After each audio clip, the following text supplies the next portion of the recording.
I bet you're sick of interviews and all that now. Oh, look, this week's been crazy. Absolutely crazy. It's been ridiculous. It's been like, probably had about 30, 35. Oh, this all around the world as well. Yeah, look at this. I don't even know what I'm doing now, look. I'm a master at Zoom. Yeah, so, yeah, all over the place, all over the place. I had a phone call yesterday, withheld number. It was Alan Shearer. So, like just an everyday call you get, you know what I mean? But, yeah. It's unbelievable, isn't it, to play someone like Tottenham? It's just, you just can't make it up, can you? I wouldn't have believed the media attention, I'll be honest. You know, we've had requests from Australian Morning Breakfast, Russian online magazines, America. That's Frightening. staggering, isn't it? It really is how global it is. But all good stuff for the club, boys. That's the main thing. Yeah, Absolutely. that's it. It's good they've sold the virtual tickets as well. The events, you know, lost because they lost the revenue with the obviously no fans going in. And that's brilliant. You know how people have got behind that is incredible, particularly the Spurs fans. But you know, the football community in general, really. Yeah, definitely. So do you want to start off, Ads? Yeah. So what we'll do, we'll just do a quick introduction, Neil, and then what we were going to do as well is, because we know how inundated you've been with questions about Sunday, we want to talk to you about like your time with Marine, because obviously the first summer after the relegation was your sort of chance now to start putting your stamp on the team, weren't it? And as far as we're concerned, that's when your reign really sort of began. Yeah.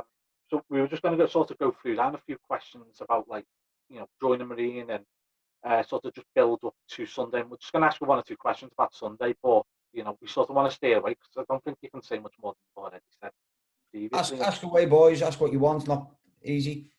Easy Thanks enough. very much. Thanks very much for that. Mark, are you ready to start, mate? Yeah, go on. First question really is, after leaving your Altrincham, you said you were retired, yeah. What made you come to that decision, and then what enticed you to come to Marine, basically? When I was at Altrincham, I was only there a short time. We had the personal issue at home, and I was only there, I think, 6 games. The reason it's, you know, we results towards the end of that. Well, we started quite well the first 3 games, but we didn't have a very big squad of players. We got quite a number of injuries in the first 3 games. I think we drew with Darlington, drew with Halifax away, drew with Harrogate, who are obviously now in the Football League, away. But then we lost a few players, particularly both centre halves, and we struggled a little bit. And they'd just been relegated the year before.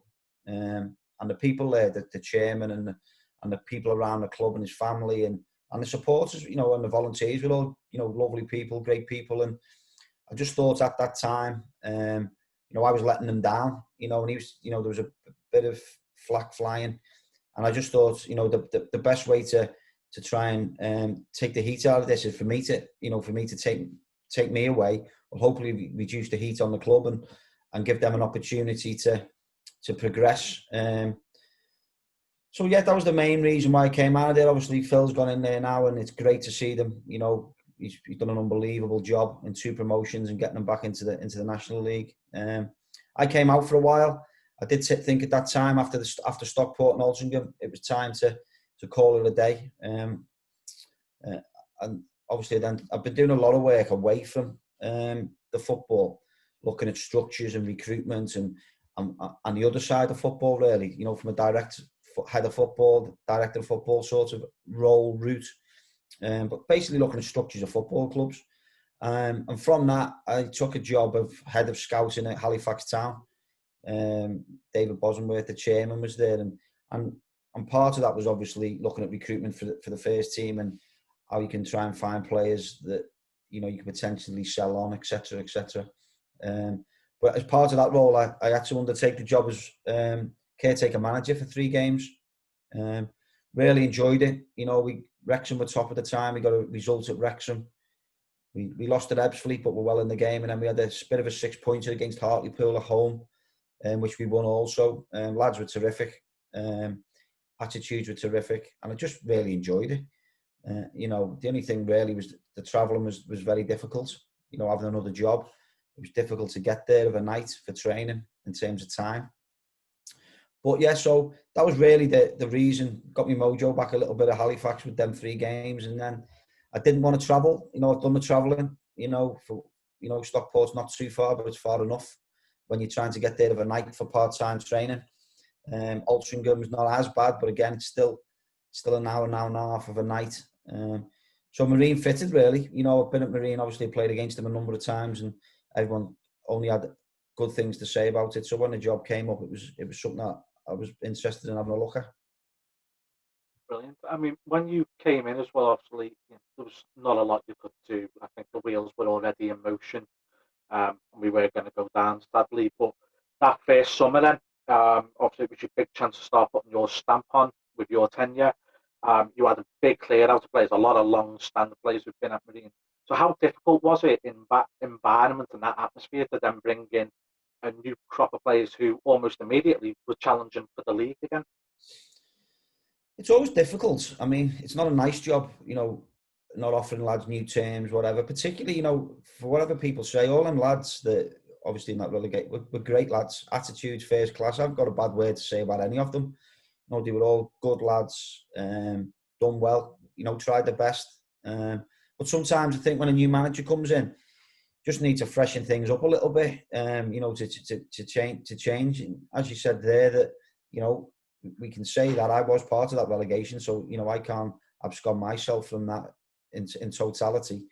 I think a big part of that was Niall Cummins getting injured was where that started to go downhill. But as you say, coming in, new set of eyes on it really, and I think it was a case of making sure over a period of time we improved on our recruitment. We had to get the recruitment right. We had to make sure we were tapping into the opportunities from my experiences with different clubs in terms of the loan market. And yes, last year was part of that building process. It does take time to build a player recruitment strategy in terms of bringing players in.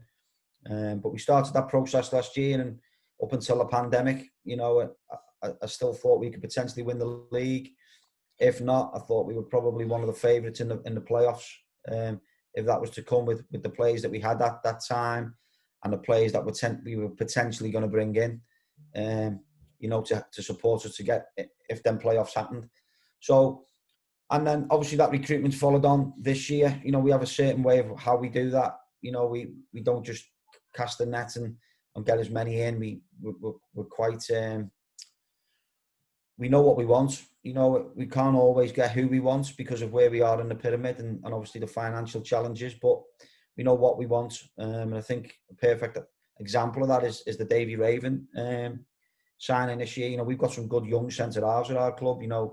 Danny Shaw, Jay Devine, they can play in there, no problem. But we also thought to complement the whole group, not just the back 4, back 5, we needed another experienced player within the dressing room.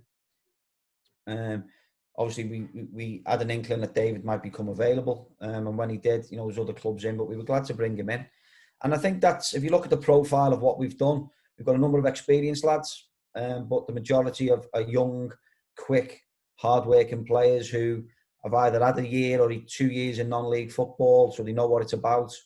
But I've also got the hunger and desire to want to get back into the pro game. So that's how we try and recruit if we can, and that's behind the plan of why we're improving gradually.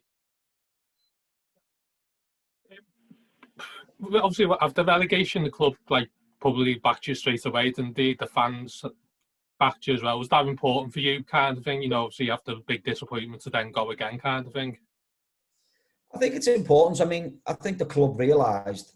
I know from speaking to senior members of the board what we were doing, the work we were doing. It's not, from a fan's perspective, you don't always see the visibility of it right away, because your visibility as supporters is usually out on the pitch. I can talk all I want in press or on podcasts or on Twitter or whatever, but you guys have got to be able to see the fruits of that labour out on the football pitch, and that does take time. I know people say, managers don't have time and different things, but it does take time. You know, if you haven't got lots and lots of money, you know, at whatever level you're at, it's all relative, to go and buy or bring in players, then you have to do it a little bit more organically in terms of bringing players in, and that takes time. You know, that's, and I think the club seen what we were doing behind the scenes. They've seen the types of players we were bringing in. You know, Niall Cummins from the Conference North. We were looking, you know, and I think since I've been at the club, they've done the first, you know, loan signings from different countries, loan signings from league clubs, youth loans, short term, you know. So there's a lot of changes, and that is all through my experience, obviously, of managing at higher levels and having a long career in terms of management. So yeah, it was good for them to support me, and I'd like to think I was part of that support. They seen in that, you know, that those 6 months, I think, or 5 months that I was here when the relegation happened, how much work we were doing that would take the club forward, really. I mean, one of the things that's been brought up already is to talk about how COVID has affected footballers. But we only ever hear about the professional side, so we know how Spurs have been managing. But for yourself, like yourself, we all have day jobs. The lads all have day jobs. So the fact that you're now having to play in what is considered elite football and under them standards, how hard has it been then to try and juggle your work life and now elite football during this COVID? Well, we talk about elite football, non-elite. For me, us being elite or non-elite doesn't affect us any different than, apart from now we're getting COVID tested. You know, this elite, non-elite for non-league in particular, you know, I don't get it. You know, what they're doing in the Conference North with 80, 90% of their clubs, Marine are doing, Clitheroe are doing, City of Liverpool are doing. They train twice a week and they play on a Saturday, or they train on a Thursday and play Saturday, Tuesday. So I don't see, apart from the COVID tests, I don't see much difference. The COVID tests is a challenge. COVID is a challenge, as we know, as a pandemic. You know, linking it back to our players, we've been hammering home, you know, and the importance of how they look after themselves, how they ensure they look after each other, they look after each other's families.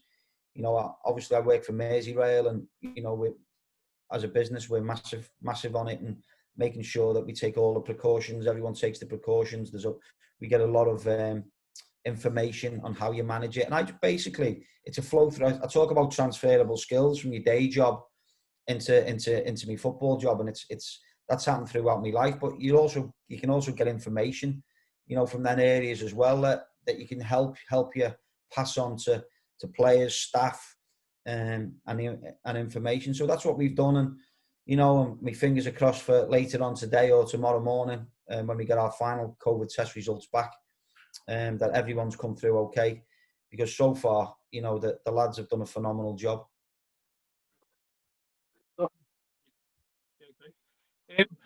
Obviously, since last season, yeah, I've worked this out, bit of a stat man, but have you got win percentage of over 71%?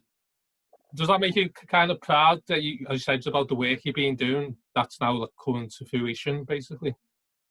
Someone told me that stat. I think it was Ian Johnson told me that stat a couple of weeks back, actually. John, I was keeping in touch with him. Couldn't believe it, to be honest. I couldn't believe it because... I mean, I have added the penalty shootouts onto it, like, so it is. Yeah, well, they're wins, aren't they? Yeah, win's a win. Yeah, I mean, don't get me wrong. I mean, I had that. If you look at, I think Chester, I was, even when we were in the National League, having them get results in, you know, I think we were up at 65, 66%, which is, you know, phenomenal. So to have 71 surprised me, if I'm honest. You know, it's proud. You know, it's proud. It means we're doing something right. You know, I'm a big stats man, if I'm honest, because I do think it shows you. I say I'm a stats man. I'm a stats man over longevity. I'm not a big stats man in terms of in-game stats, because I think they can be false. But, you know, that, yeah, I'm obviously very proud of that. And this is only the start of the project. You know, I've signed a 3.5-year deal recently because this is the start of something, hopefully. You know, and for me to agree to sign that, we've both sides have had to have some firm, you know, challenges in terms of our goals and aims, and what I'm going to do for the club and what the club's going to do for me in terms of providing, you know, a structure that we can build a football club from, that we're going to be all happy with going forward in the next 3.5 years. To touch on the contract as well, what does that mean for you as a manager at a Tier 8 club to be given a contract and that belief by the club and by the fans in you?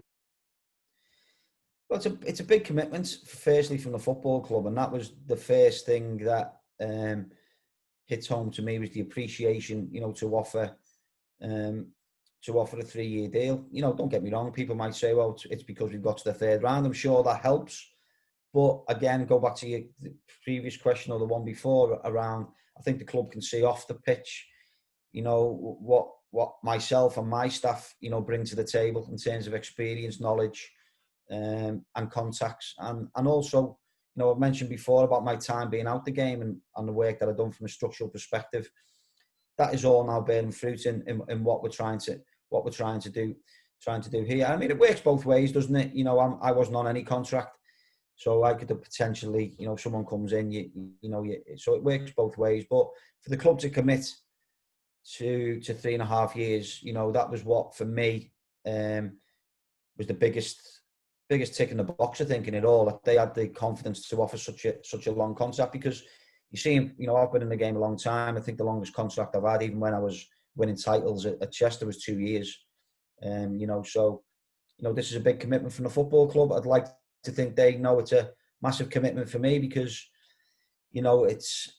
I'm probably back in terms of your stock as a manager. You have your lows are far bigger than your highs, but my stock at the moment is probably as high as it's been since Chester. So for me to commit also, it was a two-way thing, and I think that's the way it's got to be if you're going to form a partnership, going forward and want to do things together, that works. One thing I've noticed in the cup games, obviously going to the cup now, is we played well, obviously, in all the games, but how disciplined, how hard we are to break down. Colchester found they're very difficult to create chances against us. Do you think that's been a big part of the cup run? And does it give you encouragement for Sunday? Obviously, we're playing a Premier League team, but does it give you encouragement that we are hard to break down, kind of thing? Yeah, it doesn't just happen. We've had to do a lot of work, analysis away from the game, from myself and my staff, and then we have to take that into training. What I've been most impressed with is how the lads are taking it on board. Particularly the younger players. We've had to be tactically very good in games. Colchester is a perfect example.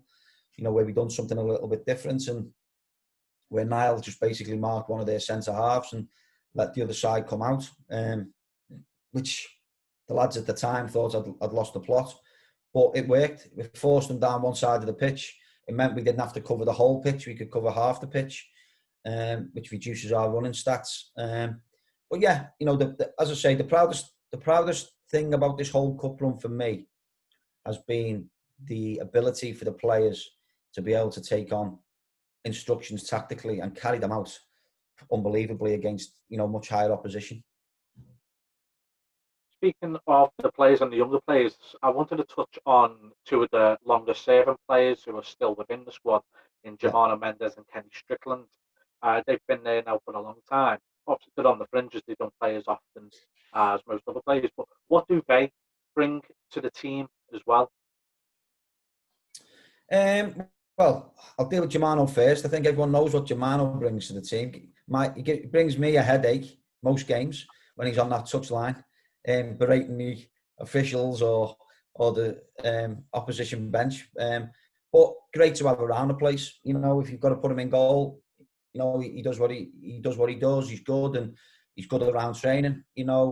He's always supportive of the number one goalkeeper, whoever that is, and that's a rare thing in football. That if you're the number two goalkeeper, mainly as he has been since I've been here, to continue to show that support, that commitment. He never misses anything. Always there. He's a character. His music taste leaves a lot to be desired. But in the Rana place, he's great. He's great to have around. Kenny Strickland. Kenny is, as you say, he's been around a long time. He's only 30, believe it or not. But his experience, particularly around the dressing room, he's very respectful of me and my staff. I talked to him. I've had a good chat to him in a few weeks about his challenge, not challenging, but asking me where he's currently at and things. And you know, Kenny understands the game. You know, he's been at Manchester United, he's been at Chelsea as a youngster, played in some real big games. He's had a fantastic non-league career. So he understands, you know, the challenges. And I've said to him, and I'd never have any, you know, problem throwing him in at any time. Will that be at right back with Josh, or will that be in the middle of midfield? Will that be at centre back? Because you've seen him, he never lets you down. I was going to say no. Have your questions in front of you, Mucky. No. Well, where's your professionalism? I've got no professionalism. Sorry, guys. Mourinho's come to town. Yeah, is this the highlights of your career? Putting your wits against, you know, someone who's won Champions League, Premier Leagues. He's won everything basically, hasn't he? Yeah, I think he's won leagues in 3 different countries. Won 2 Champions Leagues. I think it's up to 29, 30 trophies, is it?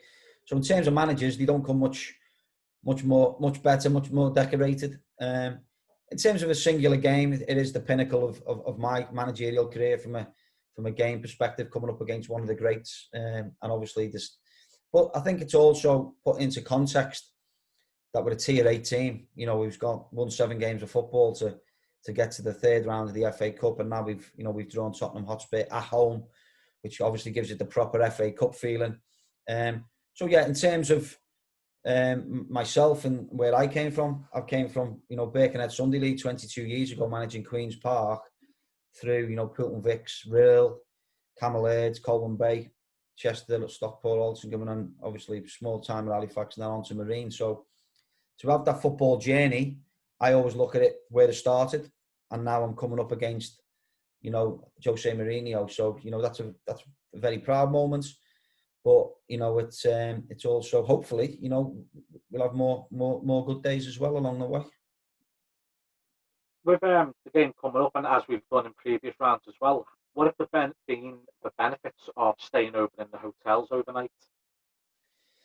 I think it's just different. You know, for Step 8 clubs, you don't really have that opportunity ever to do that.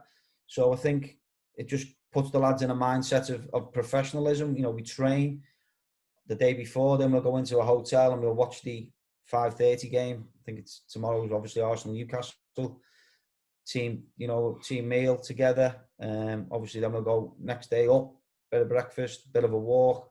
Again, you know, pre-match meal, chat together. I think it's just that professionalism, like, you know, what most Premier League clubs would do. You know, it's giving the lads that little bit of, I think it's two-way really, you know, it's professionalism for the game, but it's also a thank you to them to give them that opportunity for what they've achieved.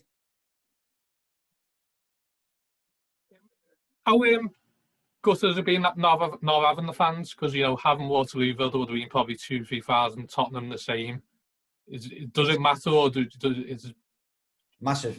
It matters massively. I think once this tie was drawn out, I know from myself, speaking to Niall, because obviously we were there together on the day at Marine where the FA Cup draw was done, and speaking to all the directors that were there at the time, we had to keep this game at Marine. You know, that was the first thing, and that was because we wanted our supporters to be able to experience it. You know, it's not only is that experience for us may not happen again, but it's probably, you know, it might not happen for the supporters again. So it was important with the fan base that we have. We have a very loyal fan base, as you know, and I think that fan base is getting bigger, if I'm honest, on the back of this cup run.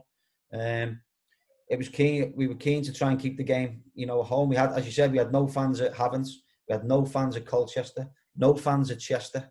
You know, I think Chester we would have had over 1,000 fans gone to Chester. You know, and this would have been a sellout. You know, and also those relationships with Tottenham, you know, built up on social media. I know, and the clubs have been getting on really well. The fans have, and I'm sure if they would have come to town and we would have filled our ground, that relationship would have built as well. And I was talking earlier, actually, and if you go back to all the old FA Cup games that you can watch on TV, you know, when I was growing up as a boy, the whole appreciation of the FA Cup and the atmosphere was around how close the fans were to the pitch. You know, in them FA Cup games against non-league sides, obviously the pitches were cut up and things, but that was all about the atmosphere. So we missed the atmosphere, definitely. You know, it's quite a sterile environment, if I'm honest. And you can go in this zone and you can't go in that zone, and you're getting taken to various areas. And, you know, yourselves from being, you know, two lads that come to every game, you know, home and away, that there's a very close bond and relationship between the fans and the players and staff at Marine. So, you know, that is missed, you know, and but what we are happy with, obviously we've managed to get the main game on BBC TV, which lets everybody, you know, an opportunity to see the game, be proud, you know, of their club and their team. But yeah, as you say, you know, the fans, and I think you see that yourself. I mean, I don't know if you're the same as me. I'll watch any game of football, but I'm even getting fed up of watching Premier League football now with no fans, because it bores me. It bores me. I think we were watching the Bulgarian league a few weeks back, weren't we? Yeah. It was Northwest Counties level, to be honest with you, but they still had fans, so it was worth watching. I haven't got that far yet, boys. No, it's good. We're looking for Siberian next. I'm sure Paul was watching Belarus football. Yeah, Paul was watching Belarus. He was loving it. I mean, touching on the fans as well, one of the things I wanted to ask as well was with the how sterile it's been. I mean, the Spurs fans have been absolutely amazing through this, and how they've helped us secure our financial future. They've been absolutely amazing, and a big thank you from every Marine fan to the Spurs supporters. How will it be, though, at the game? Because you've just had the big new beer fridge installed, which I'm not going to lie, we're all jealous about. I've just parted with £50 to get a big German crate in out of jealousy. So, are you going to be able to host people and actually have a drink afterwards, or again, is it that sterile you can't even mix? Not that I'm aware of, no. Tottenham will get changed in the bar in this round, due to the amount of, obviously, staff and players they'll have. You're allowed 9 subs, believe it or not, in this round of the competition, and 5 can actually go on the pitch. We haven't got enough. We haven't got 9 subs to go on, so we haven't got that. So yeah, I don't think if it's the same rules as last time, I think it's going to be very difficult to have a drink, or we can have a chat from socially distanced outside, but internally is a massive no-go. Just on the final point on the contract, after the 4 years, what do you hope to you've achieved in Marines? Is it to just get to MPL close to the Conference North, or haven't you got any kind of like? I always have a saying that hopefully, you know, when you leave a club, you leave it in a better situation than was what you got it in, really, from a managerial perspective. So the key thing is we need to get promotion. You know, that's the first aim. You know, we need to do that as soon as we possibly can. We know it's difficult, but we also need to be building a football club for the future off the pitch as well, that's sustainable. You know, I don't just mean from a financial perspective, but I mean from a scouting, recruitment perspective. We do the best of what we can with what we've got in terms of match analysis, scouting, and databases. You know, with all them things we're looking at and we're talking about behind the scenes, GPSs for the players, all this stuff over a period of time. You know, that hopefully now with this Tottenham game we might be able to expedite a little bit. Obviously, it was further down the line in terms of the planning for the financials. But hopefully, as I say, once we sit down, once all this is done, we'll have a strategic review of where we're at on the football side. And that was another big part of the contract for me, was the fact that I haven't got carte blanche over the football, but basically the club are allowing me to basically structure the football side, you know, as I see, you know, it needs to be done. Great stuff. I really do appreciate you taking time out of your schedule to speak to us. We know how busy you are, so it really is appreciated. I suppose just one last thing I wanted to ask was, in the time that you've been with us now at Marine, it first sort of started, as you say, you came in and, you know, it was an already, you know, group of players that were already there. You had me trying to do interviews with you, and half the time I couldn't even see straight because it was that, you know, in an away game in Hednesford was probably the way. I was interviewing players I didn't even know if they played or not, and getting the positions wrong. It was that was a horror show. So for you, in your time, how have you seen Marine progress? How far do you think it can carry on progressing to? I think this cup journey shows how far we can progress. I think you know you've got to aim high. You know, I think we've got to aim ideally for the Conference North if we can. You know, but first of all we've got to try and get in the Northern Premier. That's the first part. I think there's a lot of good work going on behind the scenes. I can guarantee you that. You know, as I said, I'm leading on most of the football stuff, but I know James Leary and Dave Mack and Paul and Richard and all the other guys are doing lots of other good stuff behind the scenes. You know, with Dave Thompson, the president, in terms of building a football club commercially as well. And this tie just helps with that. This cup run, if nothing else, puts us right on the map, puts us in people's faces, and will help hopefully expedite that process. You know, because hopefully it'll last longer. But if it does end at 7 or 8 o'clock on Sunday, the 10th of January, we want to make sure that people are remembering Marine long after that. So to do that, we need to make sure we're successful on and off the pitch. Before the end, Max told me to give him a shout out for sorting this, so I've got to give Max a shout out. Yeah, big thank you. We love Max. He's just such a great fella to be around. He's always after credit, you know. He's always after credit. just say to him, Alan Morgan works twice as hard as him. I